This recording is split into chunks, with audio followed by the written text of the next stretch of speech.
Pierre-Henri de Menton, le magazine Challenge dans les coulisses dans les coulisses des initiatives lancées il y a maintenant 3 ans par Claude Bébéar autour de l'ensemble de ces mesures qui visaient à favoriser la diversité dans les entreprises. Qu'en est-il aujourd'hui?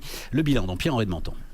La charte de la diversité, selon son concepteur Claude Bébéar, doit donner aux entreprises les couleurs de la France. Il s'agit de les pousser à réserver un meilleur sort aux femmes, aux seniors, aux handicapés, mais aussi et surtout aux minorités visibles. Et c'est sur ce dernier point, chose n'avance pas. 4000 entreprises ont bien signé la charte en prenant des engagements. Mais le problème est qu'elles ne les tiennent pas. Moins de 10% des signataires pratiquent le CV anonyme ou la quantification des adresses des effectifs domiciliés dans les zones urbaines sensibles, des procédures qui sont des bonnes façons d'améliorer la diversité sociale. À l'inverse, les choses s'améliorent dès qu'une forme de quota est imposée par la loi.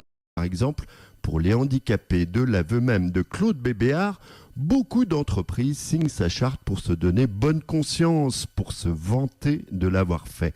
D'ailleurs, 54% des signataires expliquent que le contenu principal de leur communication sur la diversité concerne précisément le simple fait qu'ils aient adhéré à la charte.